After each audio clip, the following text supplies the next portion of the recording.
Fixing এর সন্দেহভাজন ক্রিকেটারদের নাম যখন বিসিবি প্রকাশ করে, সেটাও তো আগের বিপিএল এর তদন্তে গঠিত ইন্টিগ্রিটি কমিটির সুপারিশ ক্রমে।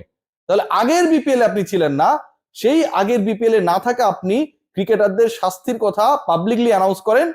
আবার আগের বিপিএল আপনি ছিলেন না, কিন্তু ক্রিকেটারদের যখন আগের বিপিএল এ পাওনার কথা উঠে তখন আপনি বলেন যে দায়িত্ব আমার না, কারণ আগের বিপিএল আমি ছিলাম না।